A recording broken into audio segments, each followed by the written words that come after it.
How about that? Better than Noah, huh? Noah slumped to the ground upon hearing Tom's voice from the pet camera. I too collapsed to the floor in shock. On New Year's Eve night, my husband and I, who had gone back to my in-laws' house, were speechless at the sight of my husband and our son's wife back at our own home. The smartphone continued to broadcast Tom and Natalie getting cozy. We are now an old couple. Even though we knew the love we had at the beginning of our marriage had turned into just familial love, it was still shocking. Let's go. We're not letting those two do whatever they please, I said to a dejected Noah. And so, we rushed home in the car driven by Sandy, my sister-in-law. My name is Sally Evans. My husband Tom, our only son and firstborn Noah, and his wife Natalie. And we live with our parakeet, Pippi, 4 people and 1 pet. Noah and Natalie got married a few months ago. I had known about Natalie since they were dating. She seemed to like Noah and even confessed to him. Since they started dating, Noah has always taken great care of Natalie, and he often talked to me about her. I'd like to meet Natalie. I'll bring her over next time. As a parent, it's natural to be curious about your child's partner. I was really looking forward to meeting her. A few months passed, and as promised, Noah brought Natalie over. She had long waved hair and dressed fashionably. Exactly the impression of a modern young woman. "This is a gift for you," she said, offering me macarons from a famous bakery. You went out of your way for this? These are hard to get without standing in line, aren't they? I'm delighted, I replied, accepting them and expressing my thanks. Full of curiosity about her, I asked various questions. But, talking to her, I felt something was off.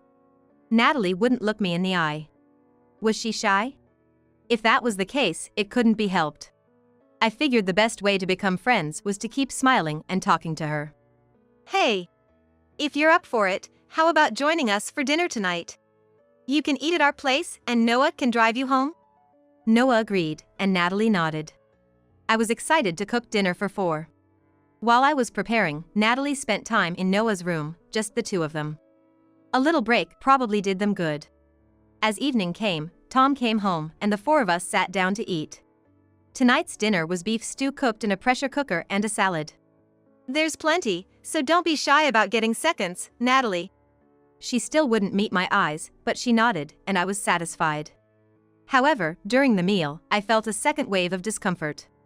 She was making eye contact and smiling in conversation with my husband. What is it about Noah that you fell in love with?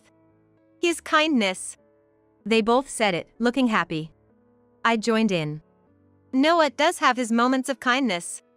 Even Mom's chiming in now. You usually don't give compliments. Noah and Tom laughed. But amidst this, Natalie didn't smile. That's when it hit me.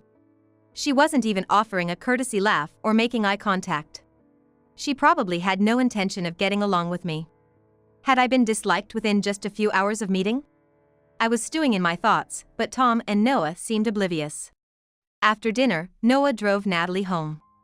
That's when I asked Tom about his impression of her. She's such a good kid, isn't she? Why don't you smile like that, Sally? Charm is a woman's best asset.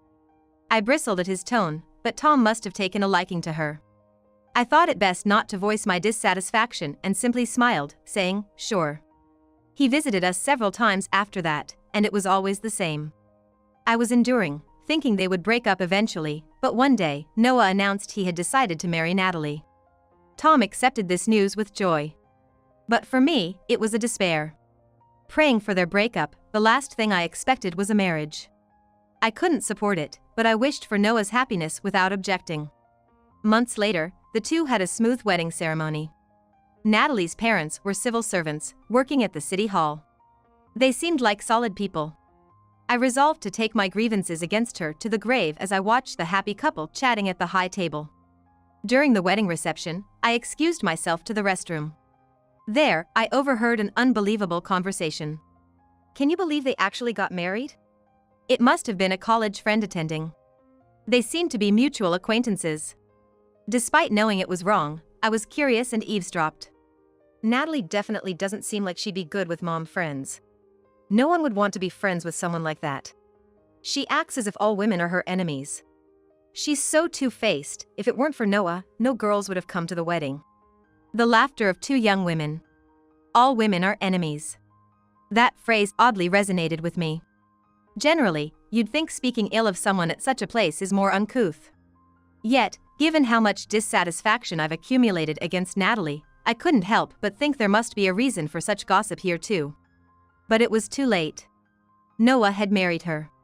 I regretted not having strongly dissuaded him, but it was out of my hands now. The wedding was supposed to be a joyous occasion, yet I couldn't sincerely celebrate, and it ended with me feeling this way. I was supposed to wish for their happiness, but now, all I can do is pray that Noah doesn't end up unhappy. One day, I received an invitation to dine from Tom's sister, Sandy. Tom's parents, who are over 80, live together at home, his mother still spry for her age and his father with bad legs. However, Sandy, concerned about leaving the elderly parents to live by themselves for too long, moved back to live with them. Sandy is married, but her husband is on a solo assignment right now, so it's just the three of them living together. She's always been kind to me, treating me like her real sister. I immediately accepted the invitation and decided to leave Tom's dinner to Natalie, heading out.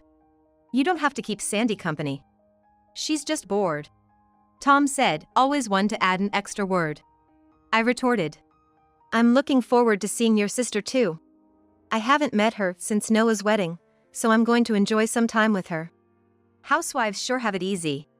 As if he's one to talk, retired, and doing nothing at home. I thought to myself, but couldn't be bothered to argue back. When the day came, I had a great time with Sandy. "You know, I found this funny post the other day," Sandy said over dinner, handing me her smartphone. "It's on social media, but it's really interesting.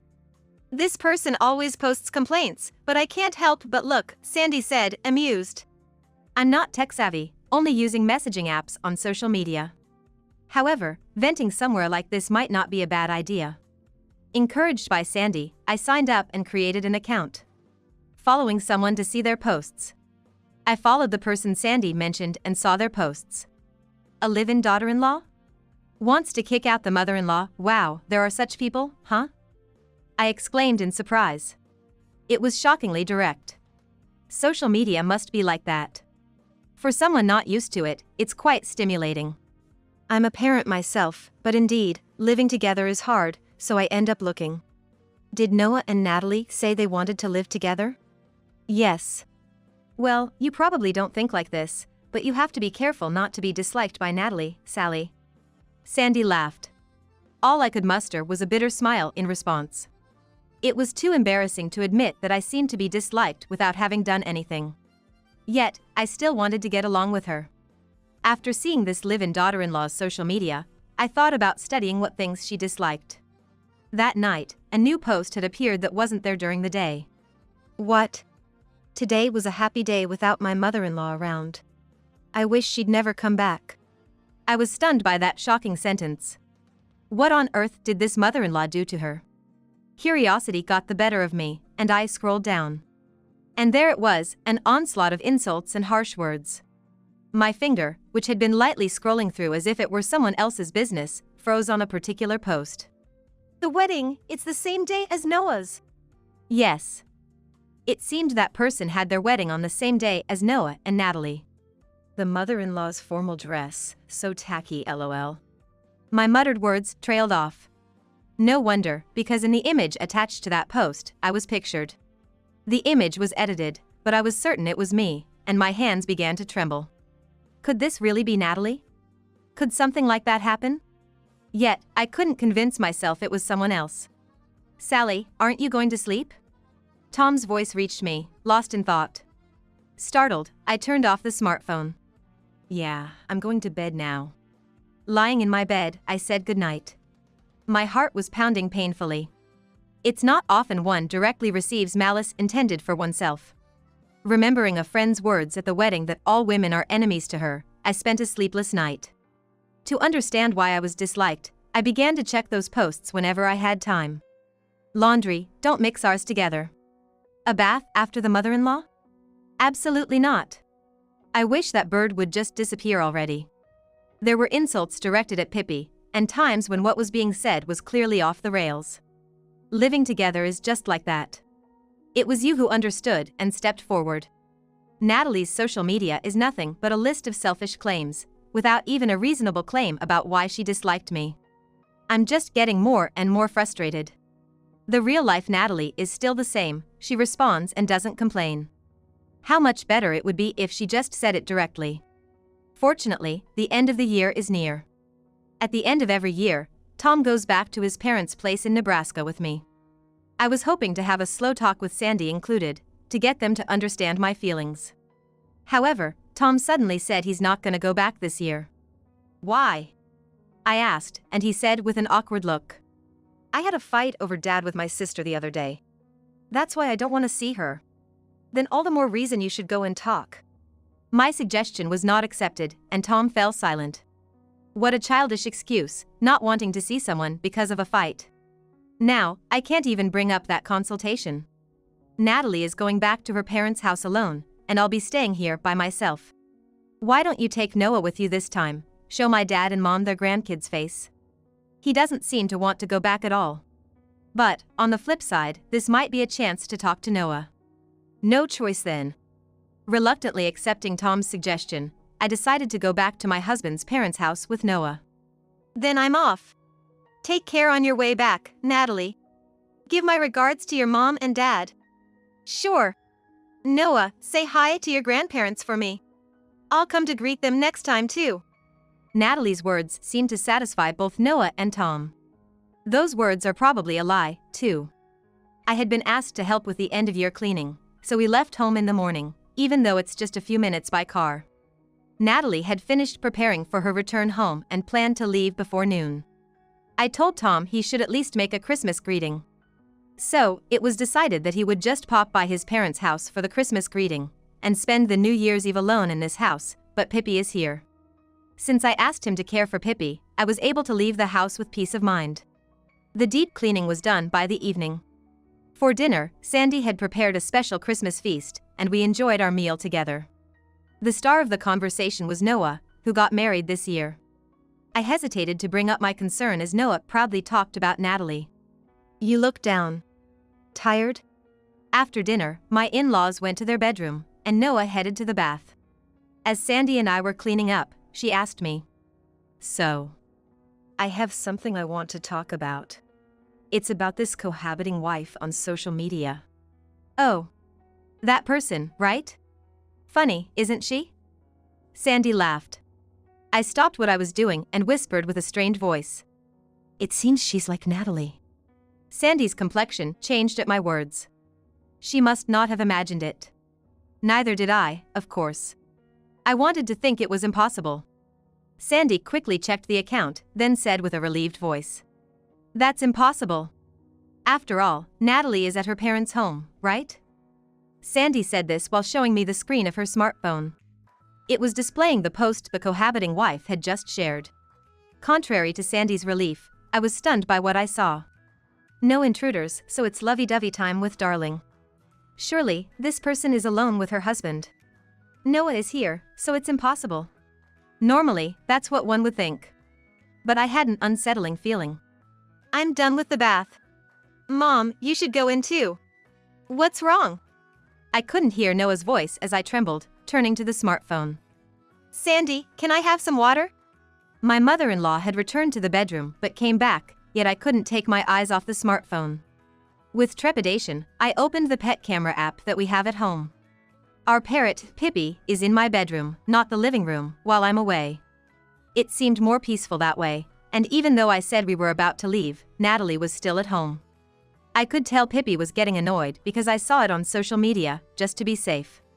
Since it's not the living room, I might not know what the house looks like. Still, I thought I might catch some voices, so I turned on the camera. What?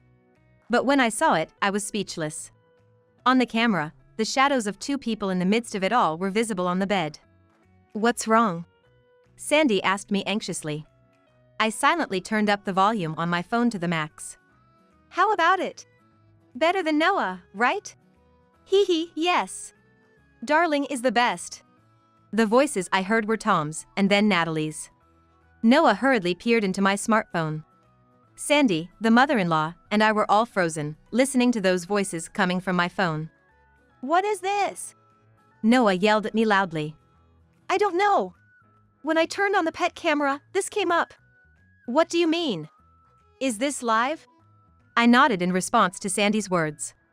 The mother-in-law still didn't seem to understand the situation, just staring at us in astonishment. It's Natalie and Dad, right? I can't believe this. Noah headed to the couch and then just collapsed onto it. I sat down on the floor too. The smartphone still streamed the two of them flirting. Let's go, Sandy said. But neither Noah nor I could respond. I didn't care much for Natalie, but Noah was betrayed by the two people he loved the most. His shock must be greater than mine. Thinking of my son, I also tried to pull myself together, slowly stood up, and spoke to Noah. Noah, are you okay? There's no way he could be. But I couldn't find any other words. Noah just nodded slightly, his head hanging low. Let's go. We won't let those two do as they please. Yeah. Noah nodded firmly to my words. Sandy explained the situation to my mother-in-law. Without her, I wonder what would have become of us. I truly felt grateful. The 10 minutes it took to get home were silent between Noah and me. Sandy tried to make conversation, caring for us, but we couldn't hear anything. Noah and I, an old couple. I had seen our love from the beginning of our marriage turn into just familial love, but it was still a shock. Arriving home felt incredibly long, but eventually, we got there. Taking a deep breath and bracing myself, I burst through the front door and headed straight to my room. What are you two doing? I yelled as I opened the door. The two of them jumped up from the bed at the sound of my voice. Ah! What the? Natalie scrambled to cover herself and gather her clothes, while Tom shielded himself with a blanket. What the heck, seriously? Natalie! What's this about? Noah's voice was filled with anger, perhaps more from shock than anything else. He scolded them both with his powerful voice. Wait, it's a misunderstanding, Tom said even now. Sandy, Tom's own sister, was the one to express her anger at him. She yelled at Tom, still recording on her smartphone. What misunderstanding? We've been watching through Pippi's pet camera. At your age, being called darling? It's embarrassingly shameful. At those words, both Tom and Natalie turned pale. They probably didn't realize Pippi was in this room. And of course, they were unaware of the camera's existence. Natalie, once she understood the situation, cried out exaggeratedly. Noah! I'm so sorry. I was forced by your father to call him darling, and today he forced me. Natalie cried miserably, and Tom was taken aback. Natty! You said you loved me. It was a lie, obviously. We were appalled by their exchange. Betrayed so easily, Tom just slumped down, motionless. Only Natalie's crying filled the room. Leaving the two in the house, we returned to my in-laws' home, and even though it was Christmas time, there was no sense of celebration. My mother-in-law and father-in-law, who had been briefed by Sandy, were waiting for us. Sally, sorry about Tom, my mother-in-law said with an apologetic look. Sandy also looked sorry next to her. I don't blame them at all, and I love Sandy and my in-laws. But their kindness touched a nerve, and tears flowed endlessly from my eyes. My mother-in-law started crying too. Why do we have to suffer because of them? I swore never to forgive them. Right after the new year, I consulted a lawyer. Of course, it was about divorce, but not just that.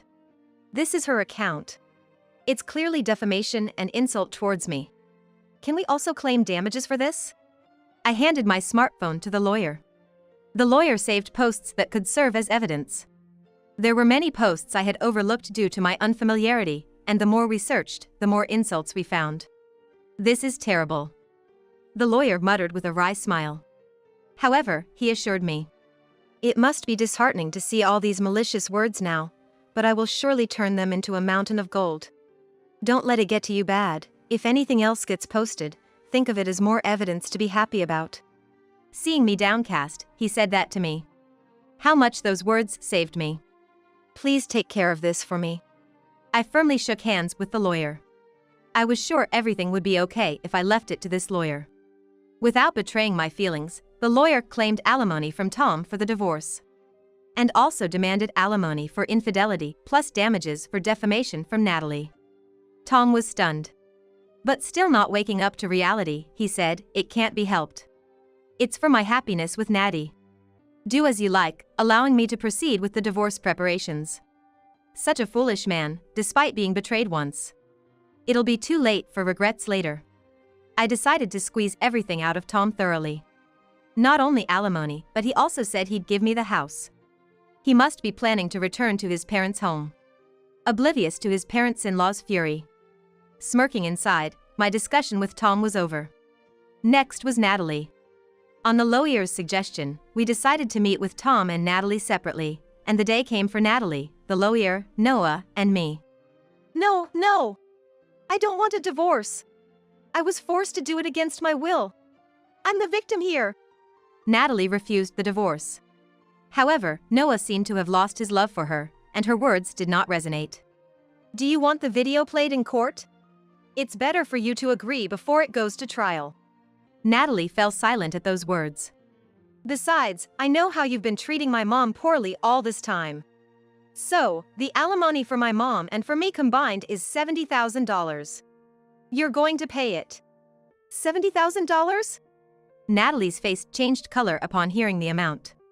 Then, the lawyer presented printouts of the numerous posts on social media Natalie had written.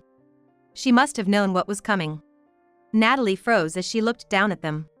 You had relationships not only with your father-in-law but with other men too. This D refers to your sugar daddy, doesn't it? No, that's not what this is. Were you also getting money from your father-in-law? The lawyer cut straight to the point, making Natalie stutter in response.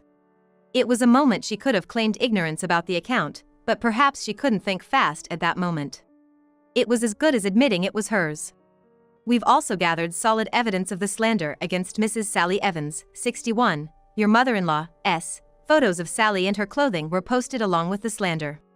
It's enough to identify her. You could be facing charges of insult and defamation. I'm sorry, so sorry. Natalie began to prostrate herself in apology. Apologies now won't reduce the compensation. If you have time to slander people on social media, better work hard and pay up. She didn't respond. Watching Natalie continue to sob, head bowed to the floor, Noah and I exchanged relieved smiles with the lawyer. It was finally over.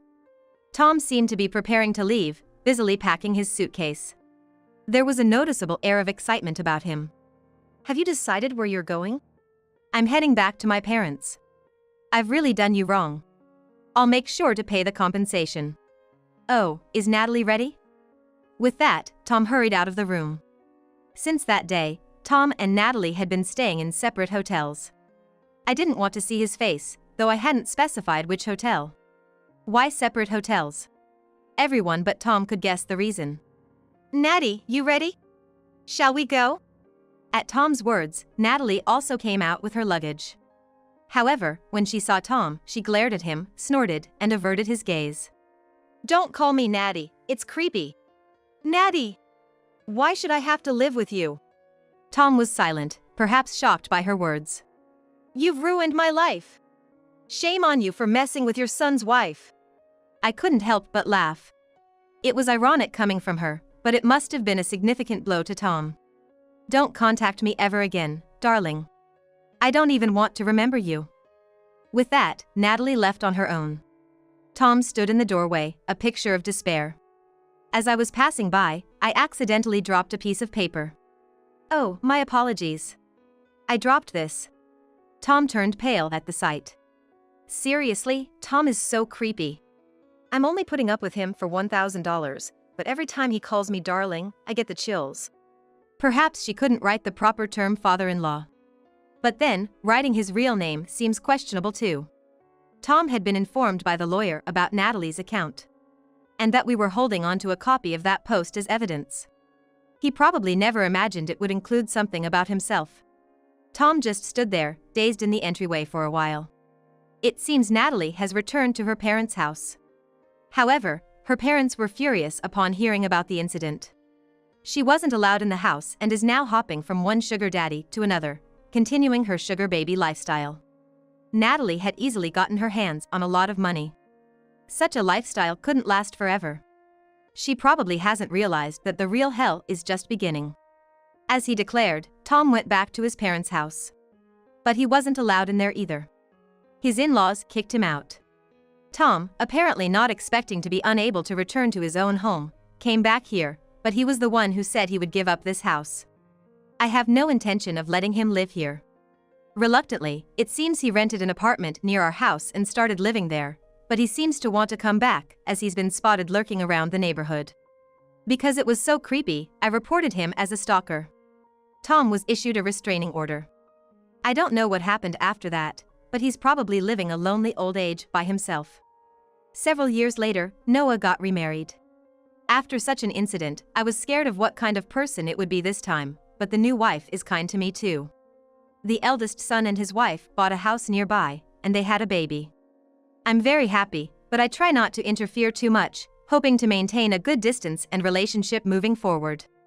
I've become a single person living with my pet, Pippi, but my eldest son and his wife, as well as Sandy, always look out for me. Thanks to them, I'm living a very happy life.